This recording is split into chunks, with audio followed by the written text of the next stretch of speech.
In the heart of Alabama, where the air hangs heavy with the scent of magnolias and the weight of unspoken secrets, a tragedy was about to unfold. The year was 2023, and the quiet town of Oakville was about to be rocked by a scandal that would make national headlines. This is the story of Judge Calvin Brooks, his wife Evelyn, and their daughter Lily, a tale of betrayal, heartbreak, and a mother's desperate act that would change their lives forever. Calvin Brooks was a respected figure in Oakville. At 45, he had climbed the ranks of the legal system, eventually securing a position as a county judge. His wife Evelyn, 42, was known for her warm smile and involvement in community affairs. Together they had a daughter, 15-year-old Lily, who was born with Down syndrome. The Brooks family seemed picture-perfect from the outside. They lived in a beautiful antebellum-style home on Magnolia Street, attended church every Sunday, and were fixtures at community events. Calvin was known for his fair rulings and commitment to justice, while Evelyn was praised for her dedication to raising Lily and her volunteer work at the local special needs center. Lily, despite her challenges, was a beacon of joy in the community. Her infectious laugh and kind heart made her a favorite among neighbors and schoolmates alike. The Brooks family appeared to be living the American dream. But beneath the surface, dark currents were stirring. As summer approached in 2023, Evelyn began to notice subtle changes in her husband's behavior. Calvin, once attentive and loving, grew distant. He started working late hours, claiming a backlog of cases demanded his attention. At first, Evelyn dismissed her concerns, attributing the changes to the stress of Calvin's demanding job.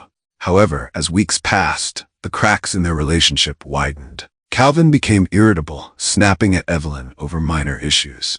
He spent less time with Lily, often avoiding family dinners and weekend outings. Evelyn's attempts to discuss these changes were met with dismissive waves and curt responses. "You're imagining things, Evelyn," Calvin would say, his voice tinged with annoyance.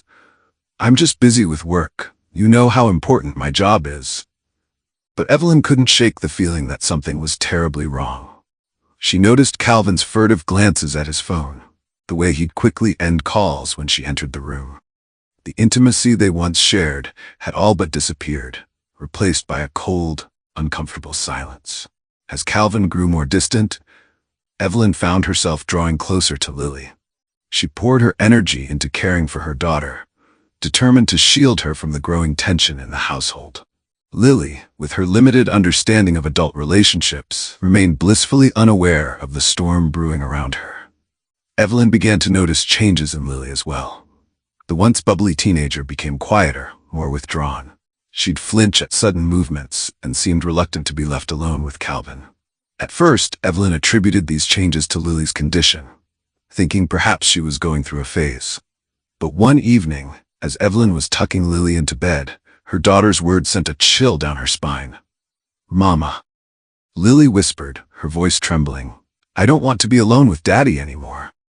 Evelyn's heart raced as she gently probed her daughter for more information. Lily, struggling to articulate her feelings, could only say that Daddy made her feel scared and yucky.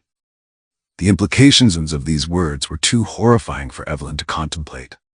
That night, as Calvin slept soundly beside her, Evelyn lay awake, her mind racing with terrible possibilities. She knew she needed proof before she could act, but the seed of suspicion had been planted, and it was growing rapidly. Determined to uncover the truth, Evelyn began her own covert investigation. She started keeping a detailed journal of Calvin's comings and goings, noting any discrepancies in his stories about late nights at the office. She also began paying closer attention to Lily's behavior, especially around Calvin.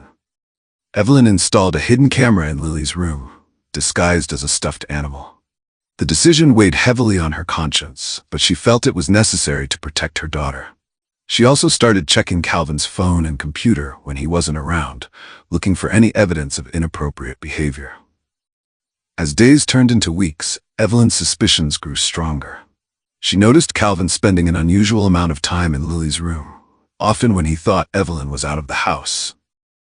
She overheard hushed conversations, saw the fear in Lily's eyes when Calvin approached her, and noticed small bruises on Lily's arms that couldn't be explained by her usual clumsiness. The evidence was mounting, but Evelyn needed irrefutable proof before she could confront Calvin or go to the authorities. She knew that accusing a judge of such a heinous crime would require solid evidence, especially given Calvin's standing in the community. On a sweltering August afternoon, Evelyn's worst fears were confirmed.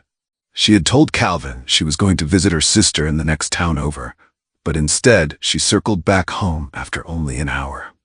As she quietly entered the house, she heard muffled sounds coming from Lily's room. With her heart pounding in her chest, Evelyn crept up the stairs. The door to Lily's room was slightly ajar, and through the crack she saw a scene that would be forever seared into her memory.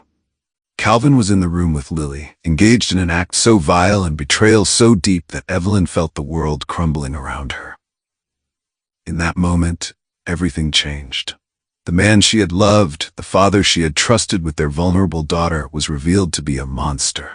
Evelyn's mind reeled as she struggled to process what she was seeing. Her first instinct was to burst into the room, to save her daughter and confront her husband.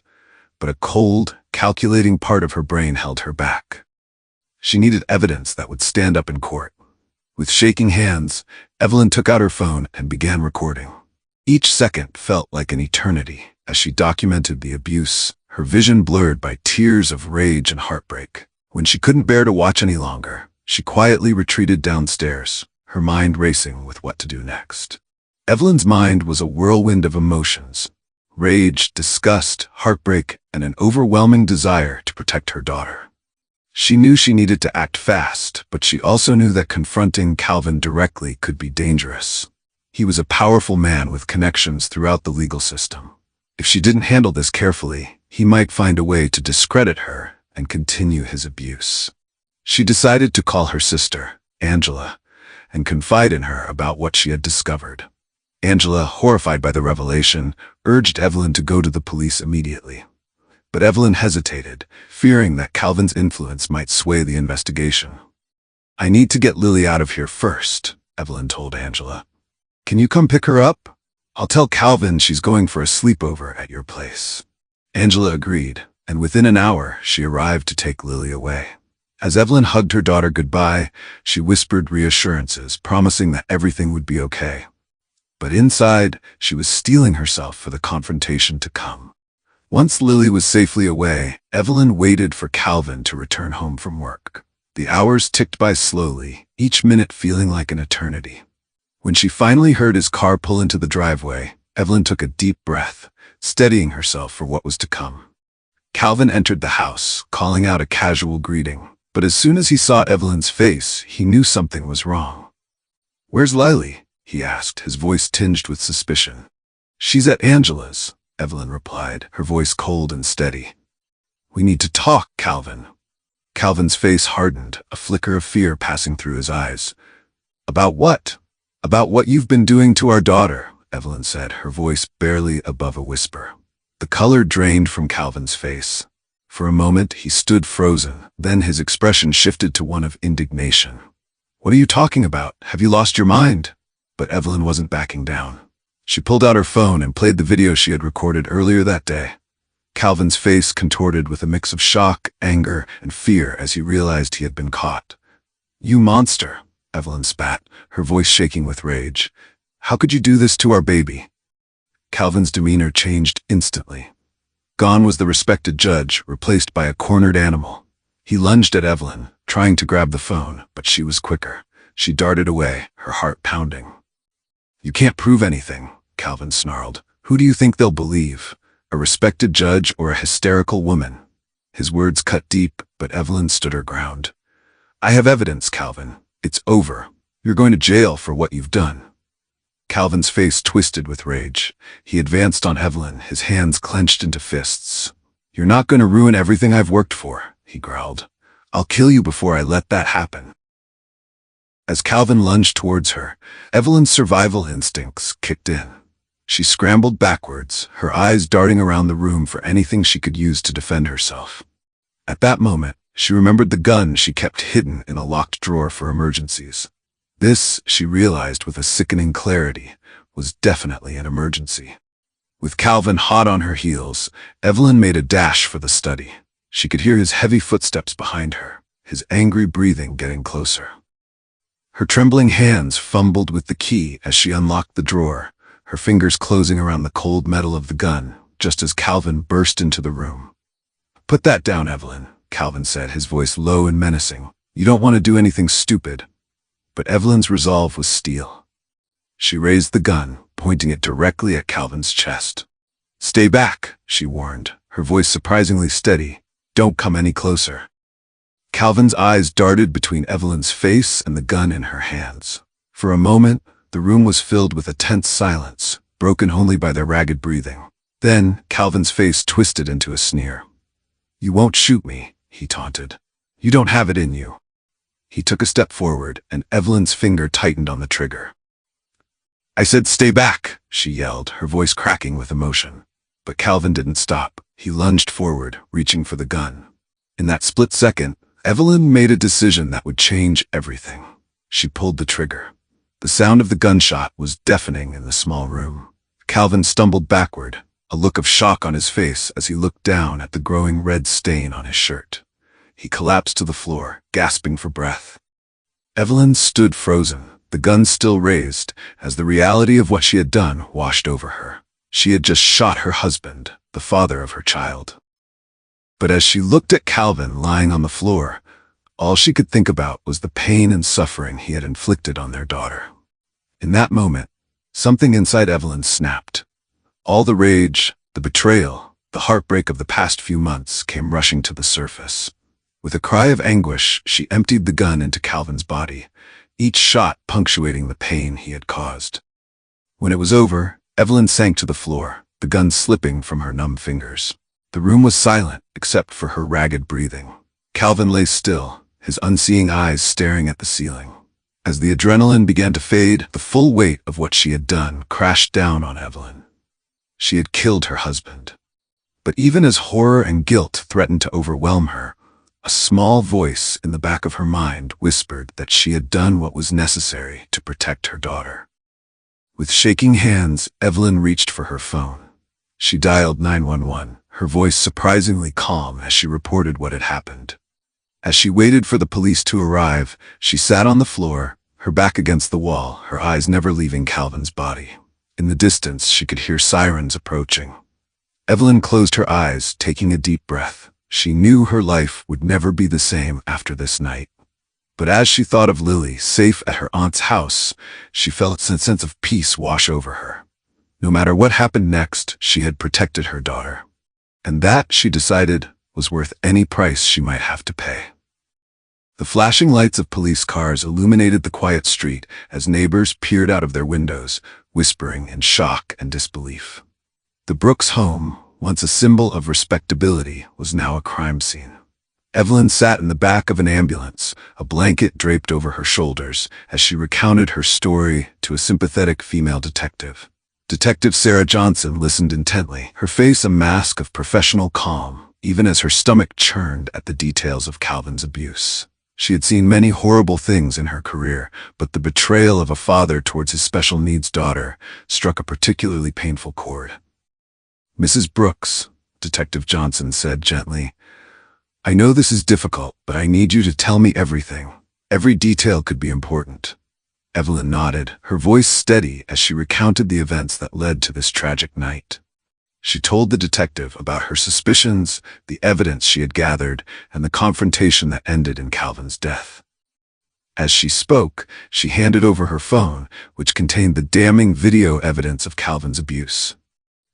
"I know what I did was wrong," Evelyn said, her eyes meeting the detective's.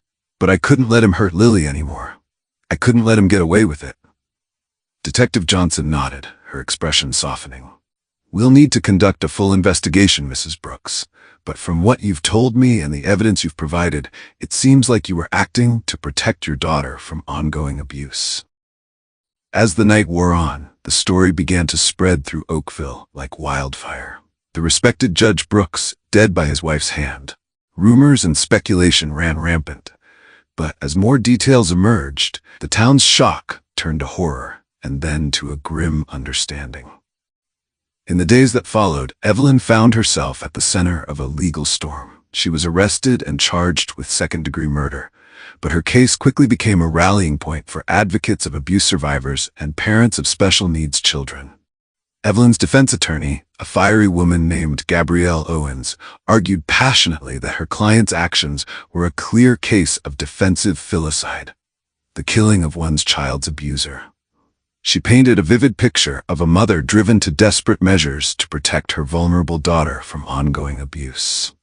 "Ladies and gentlemen of the jury," Gabrielle said in her opening statement, "this case is not about a cold-blooded murderer. It's about a mother who was faced with an impossible choice. When all other options were exhausted, when the system that was supposed to protect her daughter failed, Evelyn Brooks did what any mother would do. She protected her child." The prosecution, led by a stern-faced man named Richard Hawkins, argued that Evelyn had taken the law into her own hands. He questioned why she hadn't gone to the authorities with her evidence, suggesting that her actions were premeditated murder rather than a heat-of-the-moment decision.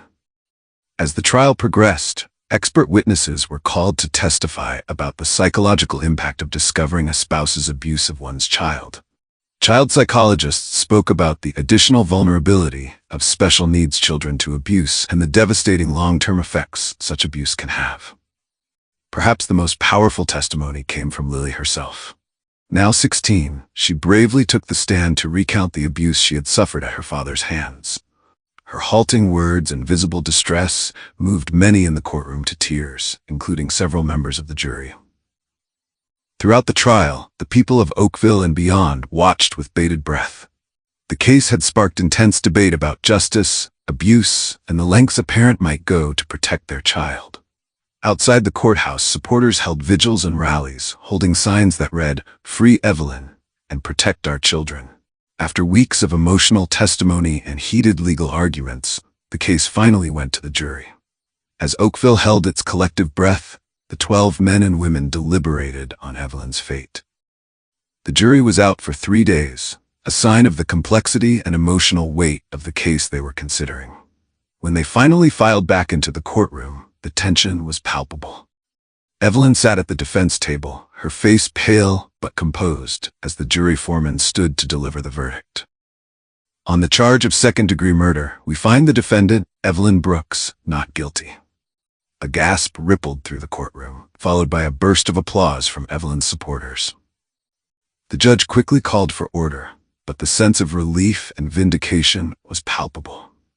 As the details of the verdict were read out, it became clear that the jury had accepted the defense's argument of justifiable homicide. They believed that Evelyn had acted out of necessity to protect her daughter from ongoing abuse, and that her actions, while extreme, were understandable given the circumstances. Evelyn broke down in tears as the verdict was announced, the emotional weight of the past months finally crashing down on her. Her attorney, Gabrielle, hugged her tightly, whispering words of congratulation and support. Outside the courthouse, the crowd erupted in cheers as news of the verdict spread. Evelyn emerged to a sea of supporters, many of whom had stood by her throughout the ordeal. Among them was Lily, now living with her aunt Angela, who rushed to embrace her mother. As mother and daughter clung to each other, their tears mingling, a sense of bittersweet triumph hung in the air.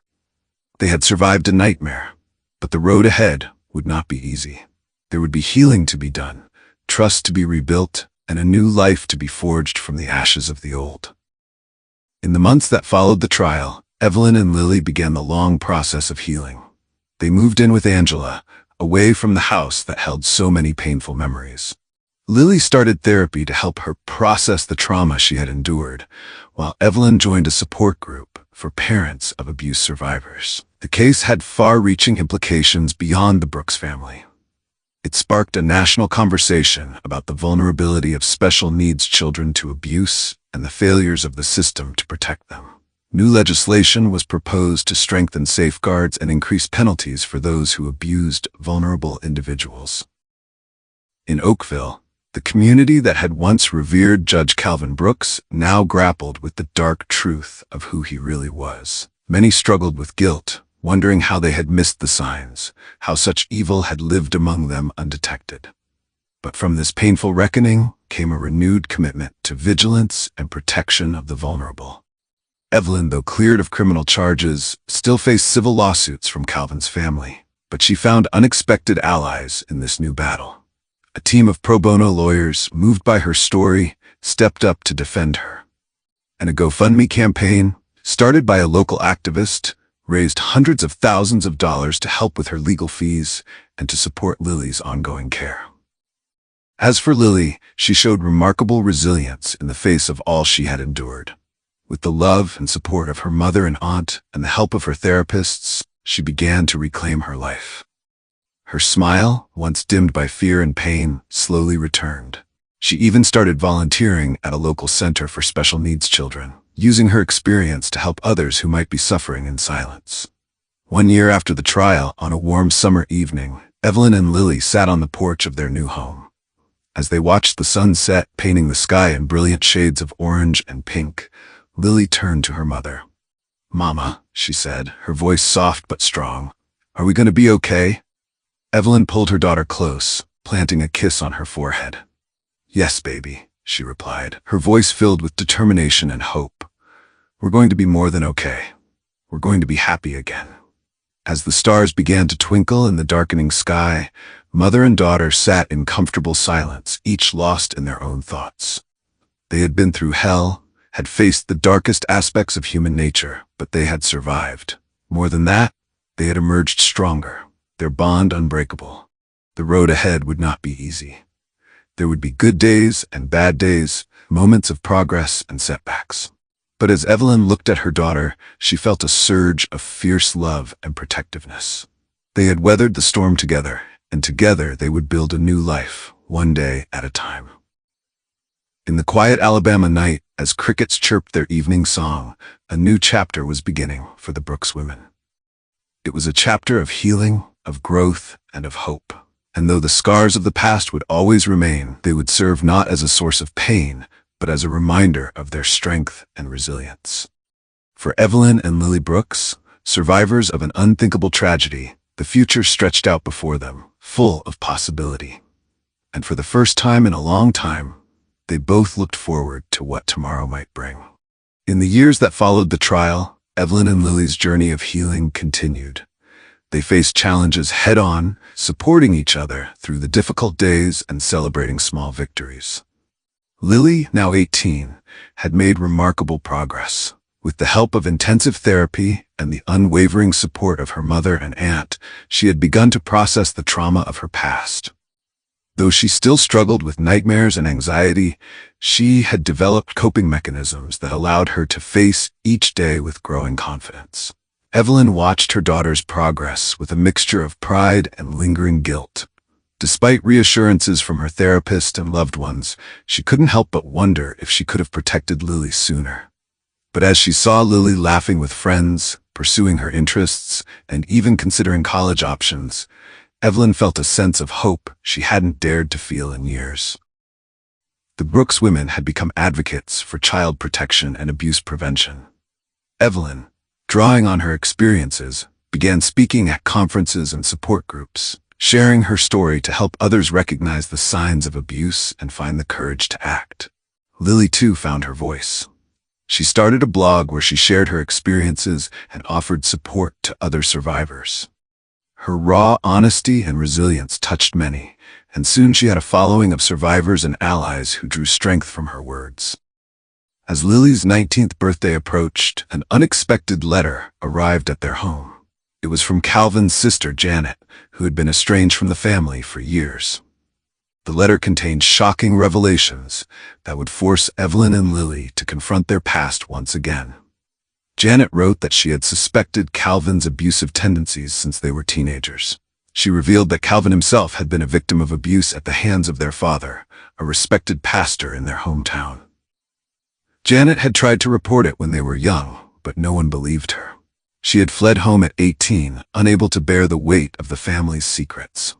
"I should have done more," Janet wrote, her regret palpable even on paper. "I should have fought harder to protect you and Lily. I'm so sorry." The letter brought a whirlwind of emotions for both Evelyn and Lily. It provided context for Calvin's actions, though it did not excuse them. It also raised difficult questions about the cycle of abuse and the failures of systems meant to protect the vulnerable. Evelyn and Lily decided to meet with Janet. The reunion was tearful and cathartic. Janet shared more details about their family history, painting a picture of generational trauma that had finally been brought to light. For Lily, this new information was both painful and liberating. It helped her understand that the abuse wasn't her fault, that it stemmed from a long history of hidden pain. With the support of her therapist, she began to process this new layer of her family's story. Evelyn found herself grappling with complex emotions. While she could never forgive Calvin for what he had done, she felt a new level of understanding about the man she had married. It reinforced her commitment to breaking the cycle of abuse. Together, Evelyn, Lily, and Janet decided to use their story to effect change. They started a foundation dedicated to preventing child abuse and supporting survivors. They worked with lawmakers to strengthen child protection laws and increase funding for support services. As Lily prepared to start college, studying psychology with a focus on trauma and resilience, Evelyn reflected on their journey. The pain of the past would always be a part of their story, but it no longer defined them. On the eve of Lily's departure for college, mother and daughter sat on their porch swing, a tradition they had maintained through good times and bad. "Mom," Lily said, her voice strong and clear, "I want you to know that I don't blame you for anything. You saved me. You've always protected me, even when it cost you everything." Evelyn's eyes filled with tears as she hugged her daughter close. "You saved me too, sweetheart. Your strength, your resilience, you've taught me so much about survival and hope." As they sat there, watching the sun set on this chapter of their lives, both women felt a sense of peace. They had faced unimaginable darkness, but they had emerged into the light, stronger and more compassionate than ever before. The story of the Brooks family would always be marked by tragedy, but it would also be a testament to the power of love, the strength of survivors, and the possibility of healing. In Oakville and beyond, their journey had sparked conversations, changed laws, and given hope to others trapped in cycles of abuse. As night fell and the first stars appeared in the Alabama sky, Evelyn and Lily Brooks looked to the future with hope and determination. They had rewritten the ending to their story, transforming a tale of betrayal and pain into one of resilience, advocacy, and unconditional love. Their journey was far from over, but they would face whatever came next together. Two survivors who had found strength in each other and a purpose born from their pain. In the end, that was the most powerful victory of all.